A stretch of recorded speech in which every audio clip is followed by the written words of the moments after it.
Welcome to Notes to My Legal Self. Together, we explore topics of interest to in-house lawyers. We cover career, practice tips, leadership, the future of law, mental health, legal tech, and much, much more. Know someone who'd make a great guest? Let us know. Self-nominations are encouraged. They're an act of courage. Want to get the most from this conversation? Ask questions, comment, like, follow, say hello.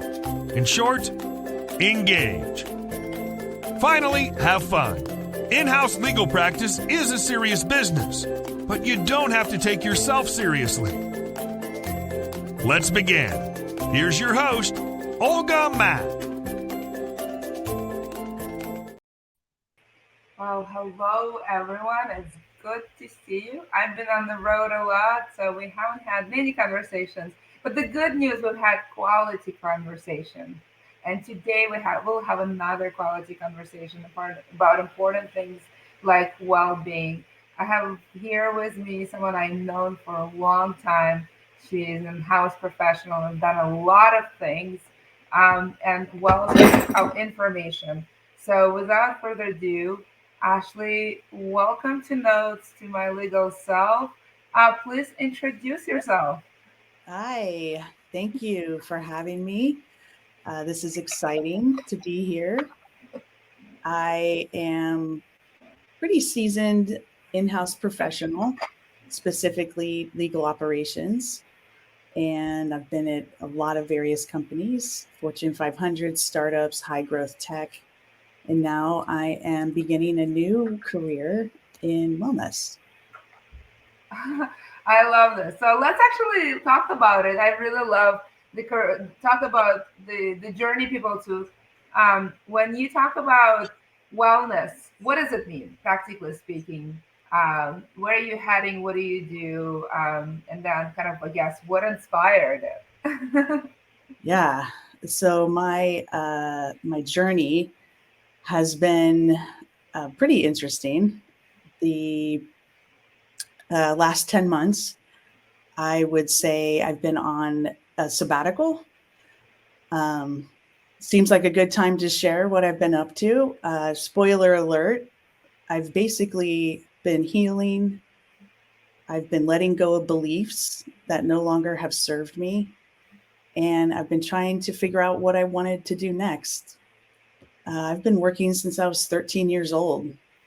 And like many humans, I fell into the trap of I'll be happy, I'll be happy when I get here or get this job or have this role. My happiness felt out of reach. It felt outside of myself. It was just not a part of my day-to-day life. So I have slowed down. My mind was so disconnected from my body, and I treated my body as if its only purpose was to carry my head from meeting to meeting. So I was really determined to feel better. So I enrolled in a 6-month wellness program and created by my teacher, Ronan Diego de Oliveira. Mm-hmm. And I basically enrolled to help myself and my children.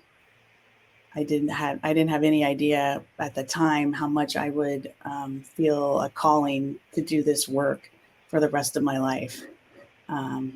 So that's what I've been up to. I've been part of leading wellness moments for legalops.com.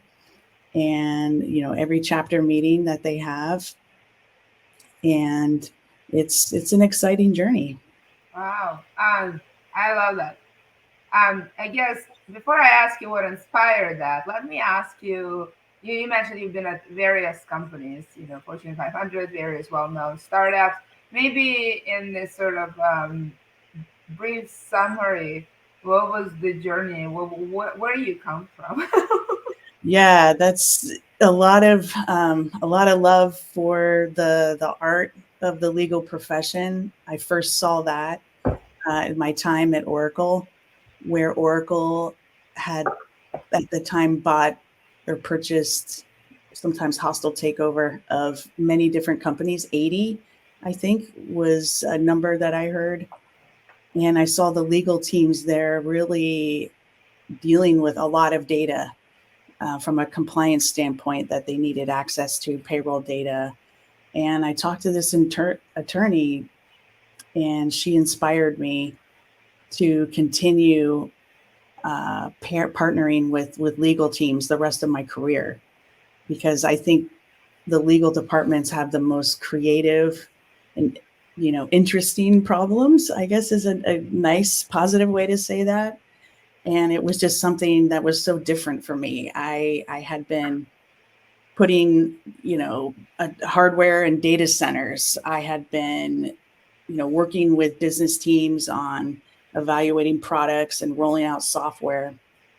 I had never done anything, like, hey, I need all these payroll servers to be accessible from my laptop. So that is a very interesting problem. And, I continue to be inspired by attorneys and the staff that support them in the challenges that they face in their day-to-day job. Love it. And so post Oracle, you had a few more jobs, really great jobs. I am fortunate to have what I call many iconic moments in the history of technology. So post Oracle, what happened post Oracle? Yeah, that was a big paradigm shift, going from kind of the big tech to a startup, which was my step over to Zynga. And the world was so different. It brought, looking back on it, I realized I love that vibe that we can do anything. Like this is going to be great. Everybody was just so into Farmville, was just a wild success. And that experience was then I was hooked just on startups. And from Zynga, I moved on to Pandora, which was not a startup. It was they had just gone public. But again, with this kind of idealistic, we're going to change the world. We're going to give more money back to musicians and the artists and the, people that create the musical compositions. It was at Pandora where the GC and that legal team that I supported, specifically the GC, she pulled me aside and said, "You are doing something that's called legal ops." And I was like, "What's that?"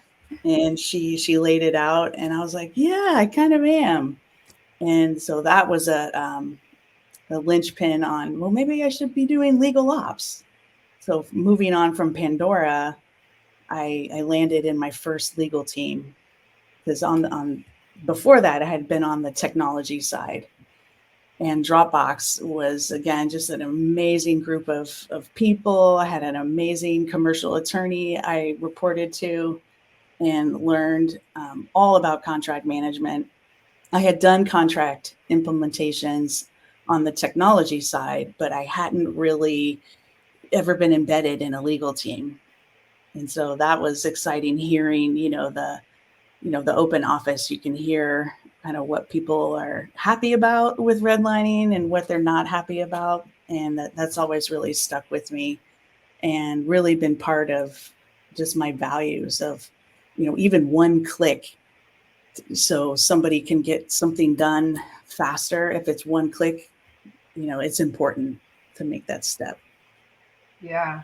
You worked in some of the iconic legal offices of Zynga, Pandora, Dropbox, Asana, some of the most iconic Silicon Valley general counsel. So that's a real privilege and a lot of iconic moments. So I love that you have background in technology and that you gravitated toward law, because I do believe that law needs to attract more technologists and frankly just more different talent, as opposed to being a walled garden that it has been now for a long time. You know, now I actually just came back from Flock, and it's really interesting that the conversations about wellness are as paramount and important as conversations about technology. And I think it sounds like you, as a legal ops professional who've done a lot of things and worked at iconic companies, feel it too. So, what inspired this journey of wellness? I know it started with sort of help yourself first. So, let's talk about help yourself first. But then I do think it sounds like you have bigger plans. Let's talk about that as well. Yeah, I love to. The helping myself first was really, I had a lot of chronic physical pain, and I had a story and a belief about where that pain was coming from. And I was certain it was, from, I've had motorcycle accidents, skiing accidents. I was shot at a taco truck in 2020. It turned out none of that was true, that the pain inside of me was not caused by external. It was actually caused by what I was eating. And that's when kind of the dots were being connected. I was like, wait a minute. And learning about inflammation and reading labels, I was able to heal all of my chronic pain. And today I am 100% pain free, with the exception of some tough workouts. But that's pain, that I enjoy. That's a good thing, no? That's the good pain.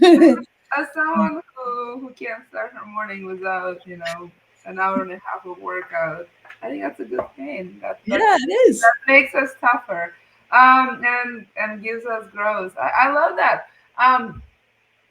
And tell me about the work you were doing, and then where are you taking this work?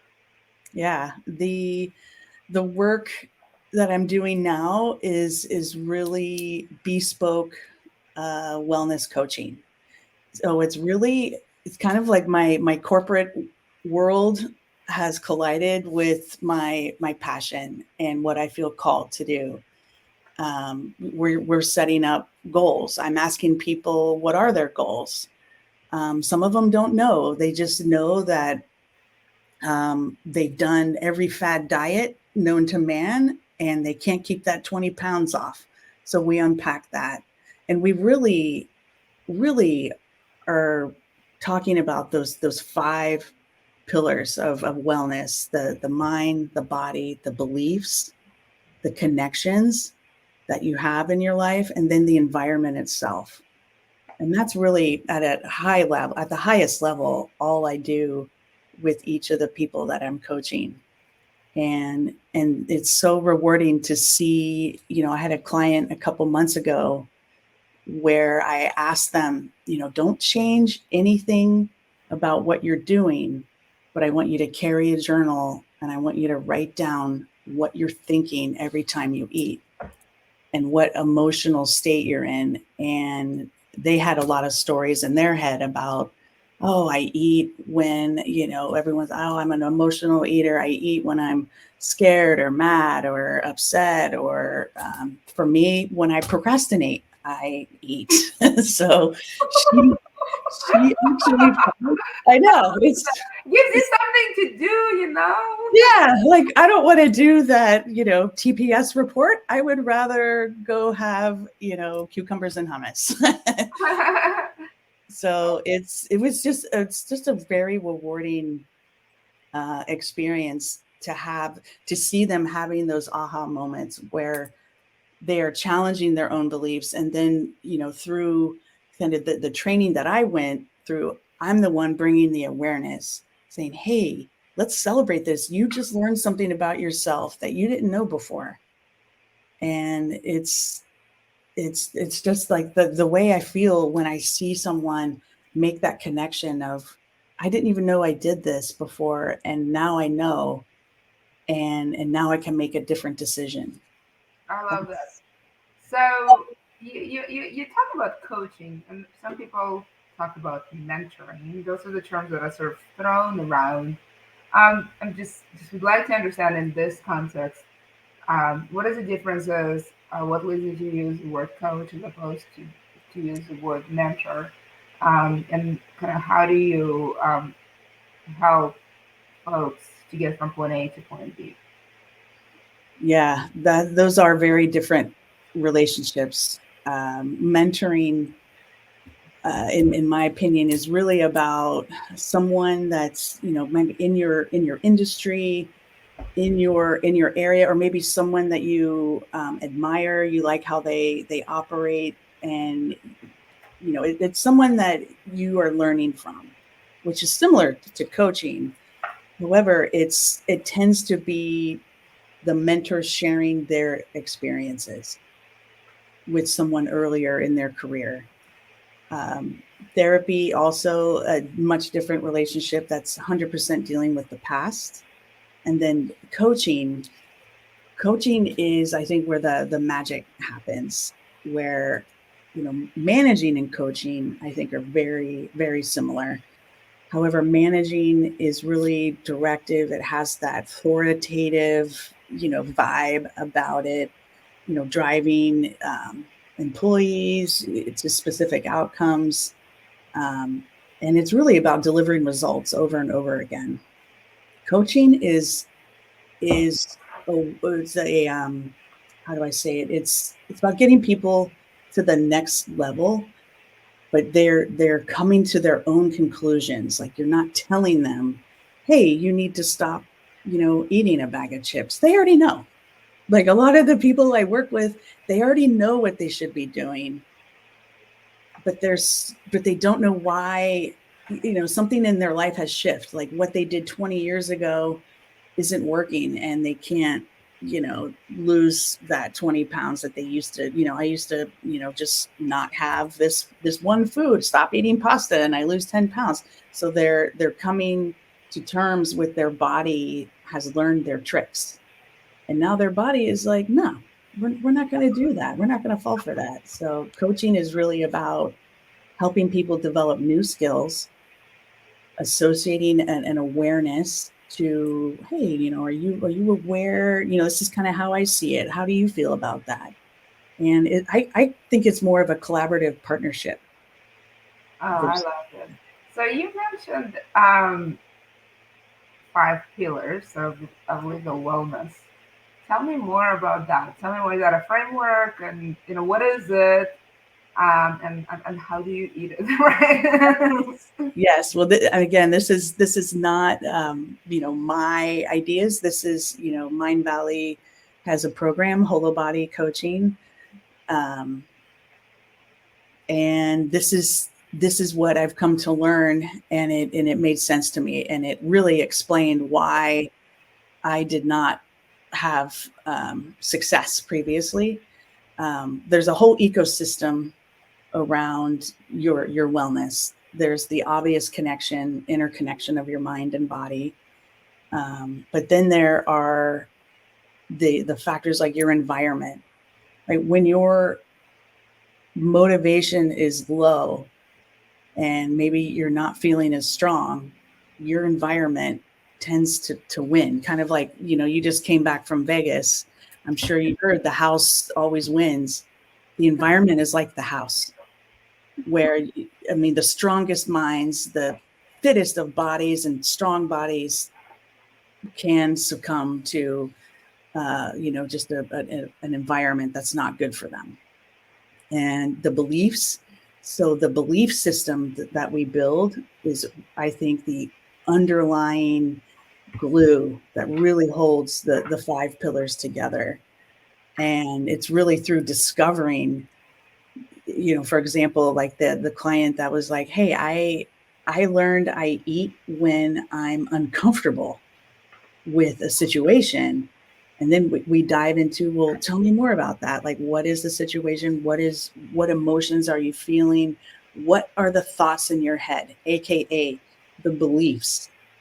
Those, because your thoughts are forming those cognitive patterns that, again, become habits, And the 5 pillars of wellness are really taking, kind of breaking through each of those neural pathways that we've developed, most of us unconsciously, and shining a light on them and saying, hey, thank you for your service, but we don't need you here anymore. We're going to do something different. Yeah, I love the thank you for your service line to fire something in your life. That's a good one. I saw a LinkedIn post you talking about working at a farmer's market in West Oakland. And I was just curious. Tell me more. How did you get there? What is that all about? I mean, I love farmers markets. Yeah. I can't stop buying flowers and fruits. I practically grew up on the farm. I now live practically on a farm. So, but never got yet to the point that I want to work at the farmers market. So tell me more about that. Yeah, that's different, right? Yeah, I'm selling certified humane grass-fed beef. Grass-fed beef is part of having a whole nutritional diet, and specifically grass-fed beef, because cows, like many of us, cannot process corn, and grain makes them very sick. And so I had been a patron at the farmer's market, and the previous beef guy he was moving on, going to college. I love the you replaced the previous beef guy. I love Yeah, that. I'm at the beef stand. Actually, you just leave do that line. I replaced the beef guy. I Okay. replaced the beef guy, and it was actually out of, I know we're not really supposed to come from a place of like fear and scarcity, but it was that little tinge of fear. I mean, it's intimidating to replace a beef guy. Come on, I don't know. Like, I would have to give it a thought if I had to. If I had to replace the beef guy in my local farmers market, I don't know. I have a lot of courage, but I would have to give it a thought. Yeah, I didn't. So he basically was just sharing that he's moving on. He's like building his own career journey, and wanted to. He had a new girlfriend, and I was like, well, who's going to be at the beef stand? And he's like, I don't know. And I walked away, and then I'll never forget. I just had this moment, like, hey, I'm, taking a moment to figure out what I want to do. I don't have it figured out, but I know I don't want to lose access to this beef. So I am I the ran beef back. guy. You're looking at it. I love that. Yeah. I was like, do you think, I could take it over? And he's like, well, here's my manager. Fast forward, that all started in the fall. And I'm happy to say March, I began my official training, and now I'm running the beef stand by myself, and I absolutely love it. The community there, that area is known as a food desert, and the people that I have regulars now. We talk about beef recipes.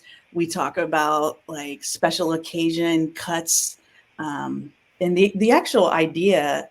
And the ranch loved it, was for me to promote the wellness coaching, because beef, I mean, I got to be honest, has a bad rap, and rightfully so. There are a lot of cattle ranches that don't have the regard for the earth that this cattle ranch does. So they do regenerative farming.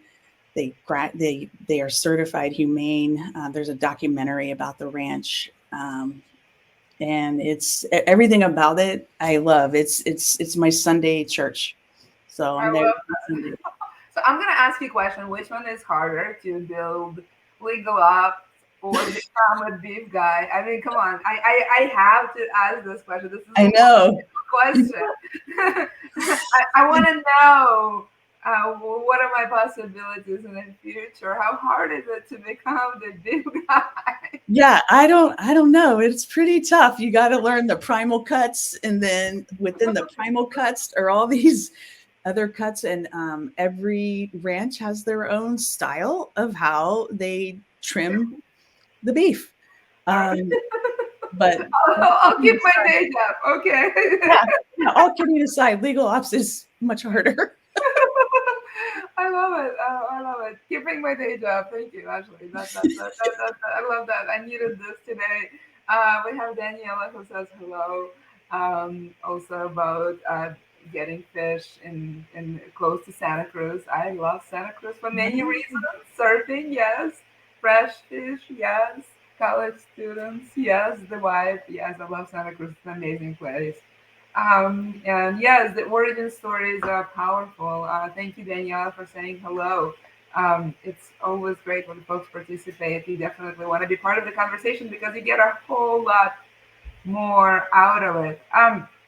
So you know, it's funny. I compare it. I wanted a comparison between legal ops and becoming a big guy. But you are continuing your work with the legal operations community. And tell us more. Tell us more what that work is about and why you're serving this audience and what is the plan?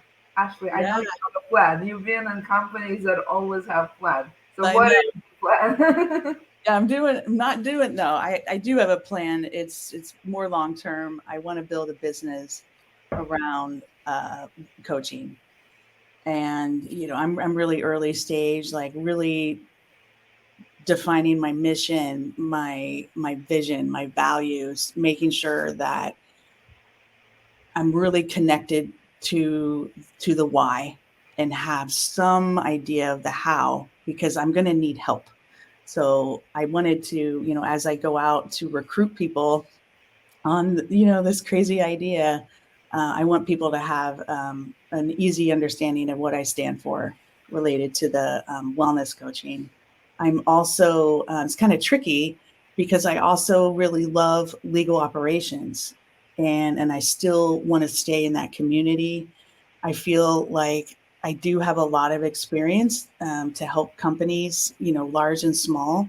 And I'm toying with an idea to be, I'm calling it a fractional legal ops person. I'm seeing a lot of stuff on LinkedIn about fractional CEOs, or I just saw a fractional sales leader, and I'm like, yeah, that sounds like me. Like, can I find something where I can contribute to a company and a legal department, like solo GCs that maybe just need some brainstorming. They don't have a legal ops person or a small team that just doesn't have um, the budget for the investment. I want to stay kind of local and small while continuing to build my coaching practice. So that's the plan now. I'm sure it'll change, but It's really interesting that you say that. There is a sort of a larger trend in the universe toward fractionalization. I usually use that term in blockchain when you fractionalize, I don't know, real estate and artworks. You would also have seen fractionalization of general counsels, for example, and there are sort of formations of fractional general counsels, effectively like a law firm-ish, except that they are sort of it's operated very differently, and they offer fractional help. I guess maybe that's sort of the logical byproduct of a gig economy is this fractionalization of skills. Very interesting thought. I definitely think there is there. You may have to build an infrastructure, that's all, but that's nothing new to you. You've been building infrastructure now for a while, so there you go. I love it. We are, by the way, coming to the end. I have a few more questions. I'm thoroughly enjoying this conversation. Yes, about wellness. Yes, about all your journeys. And yes, about this new twist um, of fractionalization. I'm going to give it some thought because this is a new term to me yeah. in context of legal ops. Um, as I mentioned, yes, I just came back from Vegas, literally last night at midnight. So still processing a lot of information, very much enlightened from all the conversations from leaders worldwide. And I have to say, wellness has been a massive conversation. People actually have been asking for more wellness conversation, actually less tech and more wellness. Um, I'm just curious, I guess, what are your breakthroughs in wellness, and whether they're tied? It would be nice if they're tied to legal laws, but they may not be, and that's okay too. Yeah. I that's a really interesting one. I really had my personal breakthrough coming to terms with a belief system that was not aligned to the person I saw myself and who I wanted to be. You know, when you start kind of moving up in your career, you're getting a lot more feedback. And, you know, the evaluator in me, the critic in me, um, had a belief system that was like, oh, no, I'm not like that. And, you know, most of the time, you know, it's true, but I actually, the breakthrough was really learning how every single human, from, you know, the important people or the CEOs and the executives to the people that care for the, you know, facilities and the, you know, the bathrooms you're in, and like every single person is a teacher. And that has shifted my whole mindset, where I'm a lot more curious and less in my head. So Yeah. The other thing you said, that which I thought was really worth repeating, is a sort of connection to why. I think it's sort of important in anything you do. I find myself, whether it's wellness or building a business or transitioning in business, which is what I'm doing right now, or building communities. I think why is very important, because why is allows you to return to when it's hard. If you have a very articulated why, the how and what sort of logically will flow depending on circumstances, and anchoring your why and your actions and why, and so you're not lost in a daily grind. I find it very important. I put in my notes, and then I got really mesmerized by the whole fractional part. But I do think that anchoring in why, no matter what you do, is very important. And I often, as I go through life, whatever it is I'm doing at the time, I write down my why, because that really does allow me to persevere through hard. Um, how do you when you articulate your why? How are you thinking about why? Because you very intentionally said that, and I glossed over, but I do want to actually come back to that conversation. yeah, the way I think about the why is first, it's like I have to allow the first why to happen. You know, when I was at a sauna, they have a cultural practice called the five whys, which I'm not here to, you know, talk about that. But what I took away from that was the first response that someone gives to you, or, you know, your own response, your own thought in your head. Why am I doing this? Isn't really, I think, the real response. And so I think it's an elaborative process. I think the why, I like how you said it, you know, you do really anchor to it. But if it's a why that is a means to an end, it's not a real goal.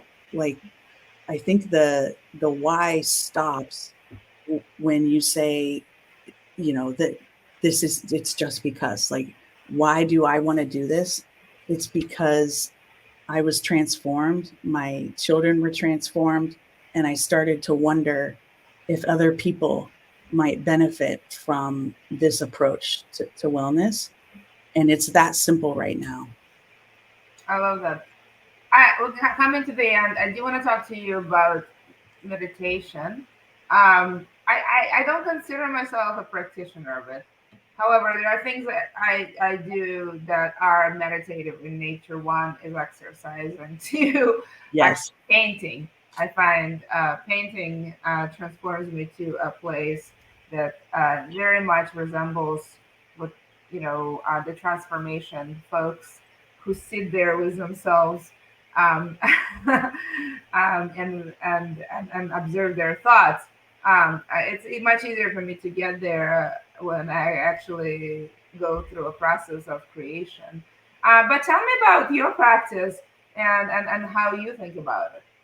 Yeah, I think yes, Olga, you do meditate. And I was doing some research for this event just to see what's on the interwebs. And it's really confusing.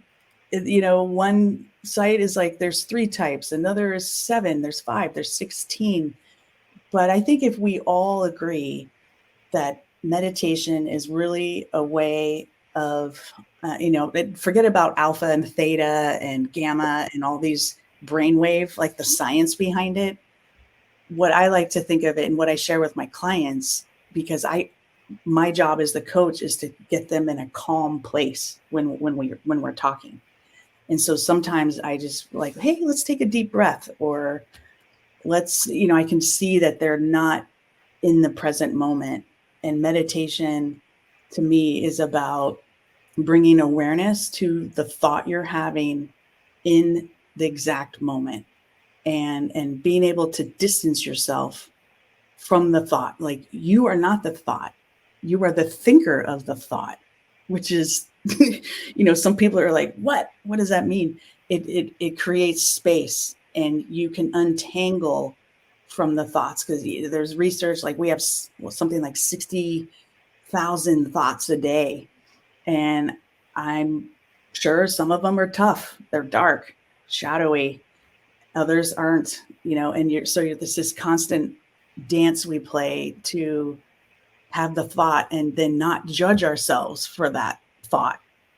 And that's where meditation comes in. And so painting, yoga, anything that connects you to the moment, where you're intentionally putting your brush down, you're thinking, oh, do I want blue or green? You are so in the moment. That's all meditation is. And I think the wellness moments I do with legalops.com, they're brief. There's a little bit of breathing. I pair it with a sound bath.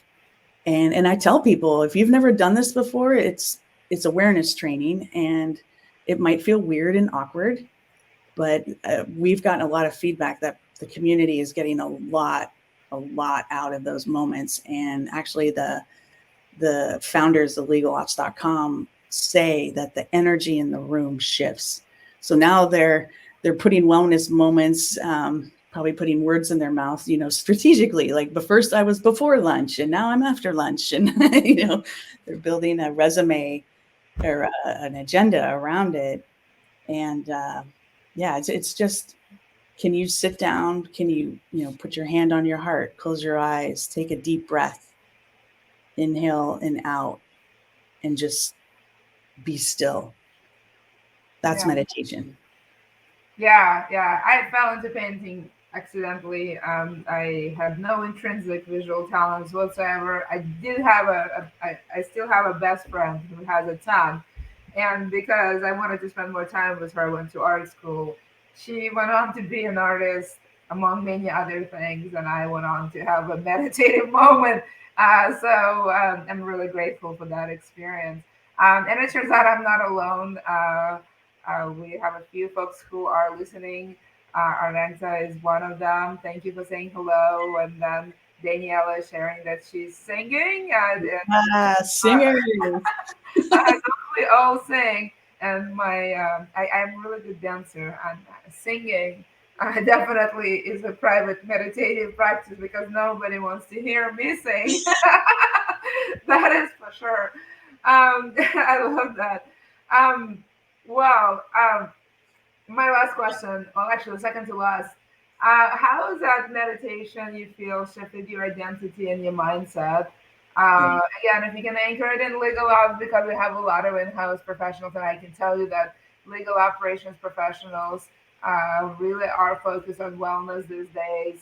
I definitely have seen this in Clock. So just curious how that anchored for you. Yeah, it's back to that the beliefs that I had built in my head. So in legal ops, um, we are agents of change. So you can imagine that role isn't always the most welcome in a legal department.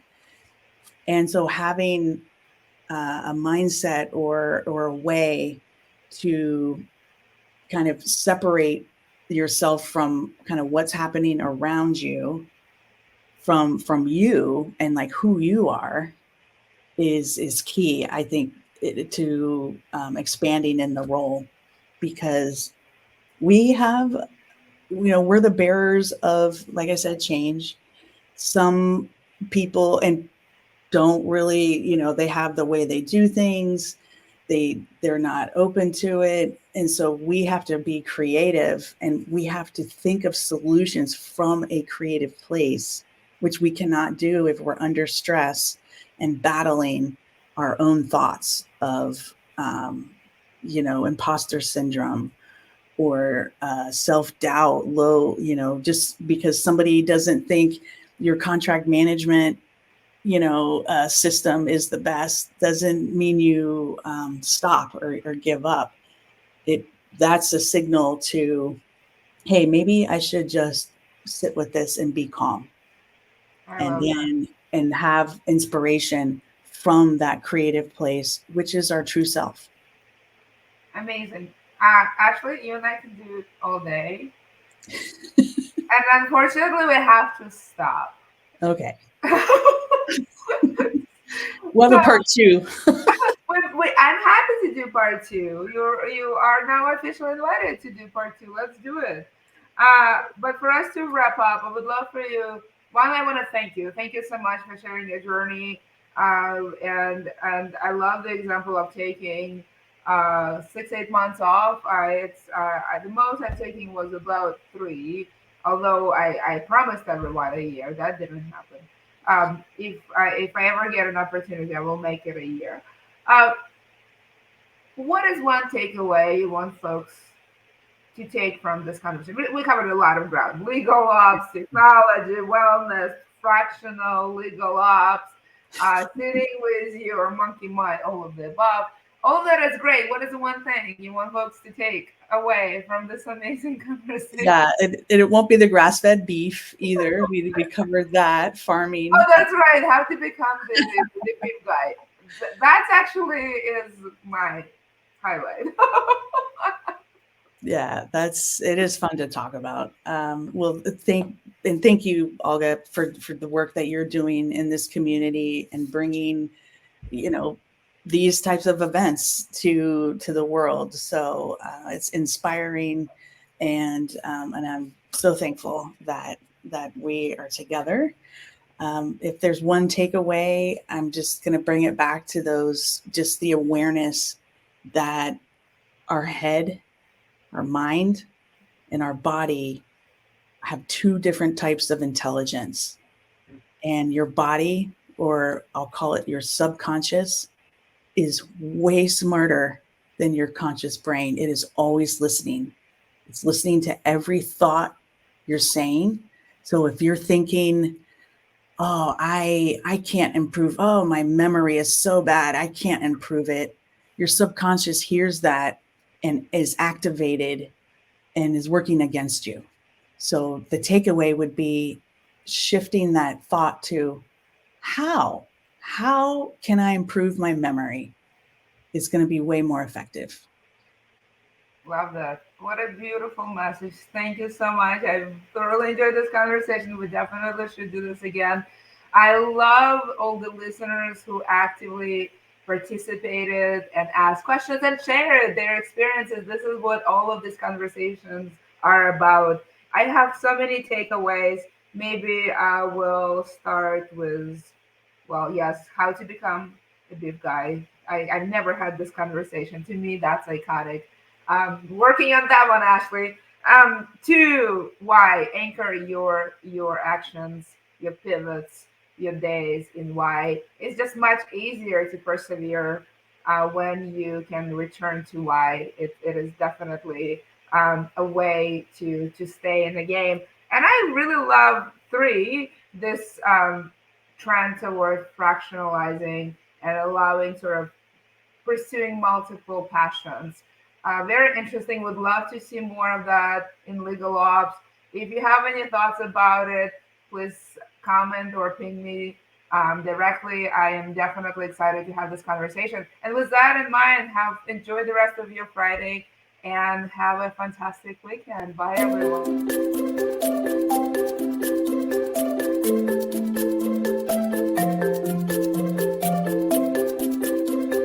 Thank you for stopping by. We hope you enjoyed this episode of Notes to My Legal Self. Know someone who'd make a great guest? Let us know. Self-nominations are encouraged. They are an act of courage. Remember, the future of law is bright. Enjoy your in-house practice. It's an adventure of a lifetime. See you soon.